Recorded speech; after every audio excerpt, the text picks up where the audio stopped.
Red Bull's fall-off in performance has been utterly incredible.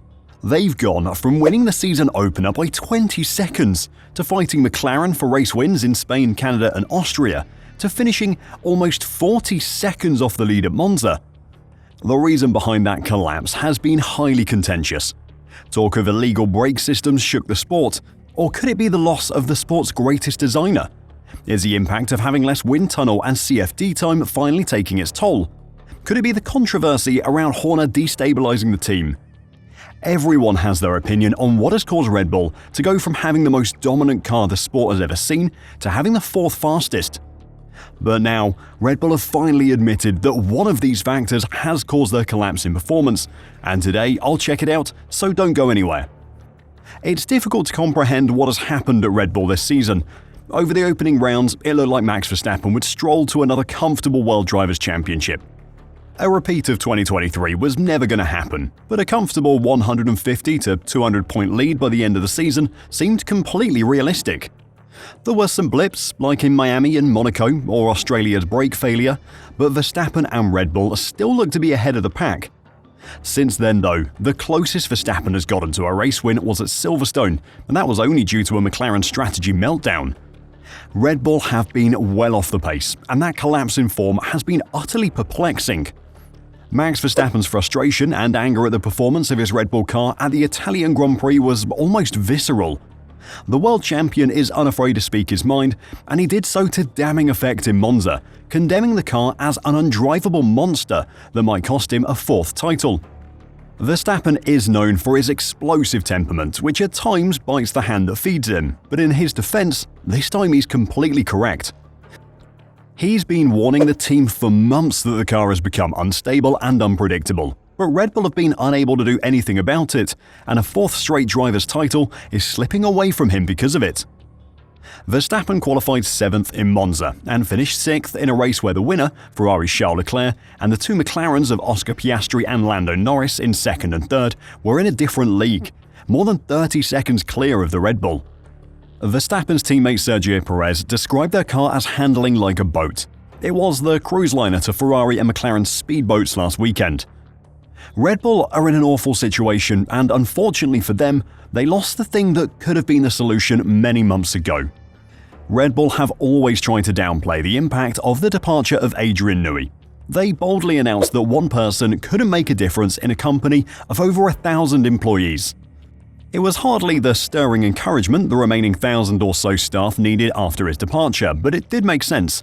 How could losing less than 0.1% of your workforce really make that much of a difference?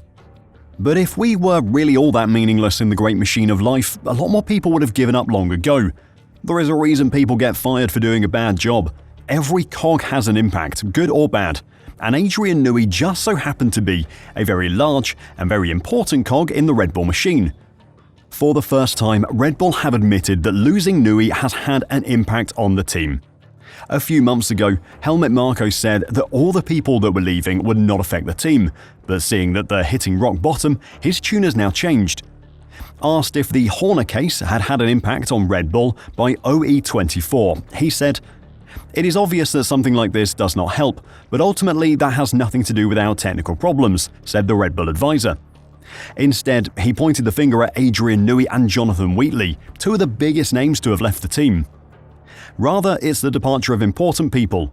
If some employees want to leave and they get a good offer or see a new opportunity, they take it, he admitted. Of course, it isn't quite that simple. While Adrian Newey was a cog at Red Bull, he wasn't literally a part of the car. It is an amusing coincidence that his resignation from the team came just before the Miami Grand Prix, which is where Red Bull started to fall apart, however. He wasn't a part of the gearbox or a suspension rod.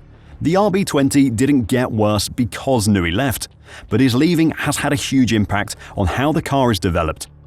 The real issue they have, which has become increasingly clear since it was first noticeable at the Miami Grand Prix in early May, is that the car is now fundamentally lacking balance. The front and rear are not working in sync, meaning the car's behavior is unpredictable and it cannot be pushed through the corners.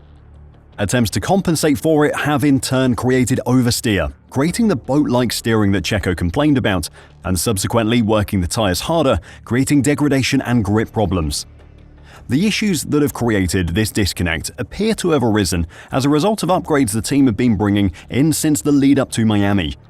They're not delivering what the data from the wind tunnel is suggesting that they should, and problems have worsened with each attempt to solve them.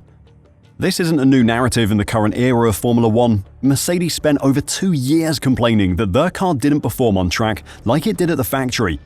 Toto Wolff famously said that the zero-pod design was a second a lap faster in the factory than on the track, which was why Mercedes stuck with it for so long. Aston Martin's performance collapsed last year after encountering the same disconnect. Ferrari had the same issue earlier this year after the Monaco Grand Prix. As Red Bull have added more and more to the car since Newey has left, the car has become worse and worse to drive. Instead of finding improvements, Red Bull have instead found only limitations, as the team principal Christian Horner observed.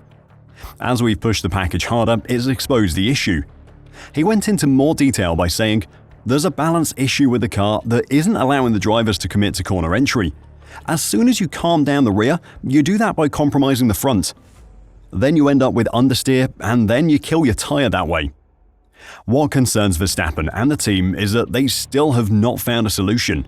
That, Horner admitted, it was confusing them, was certainly not the reassurance the world champion wanted to hear.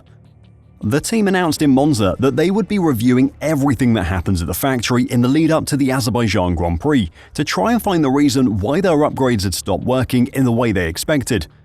From what other teams have revealed when they've encountered this disconnect between expected performance of upgrades and the real-world performance of upgrades, the problem lies somewhere in the wind tunnel. The speeds that teams are allowed to run in the tunnel and the size of their models do not match up with the forces experienced out on track, and any mismatch in data can therefore be very hard to unpick.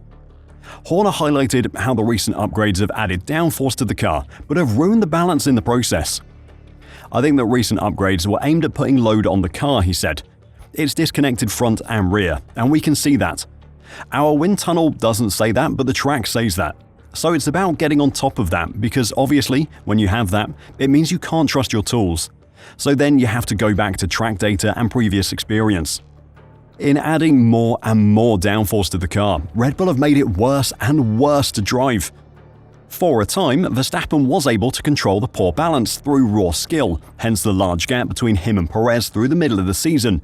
But now, even Max is struggling. It's not an easy situation to solve either.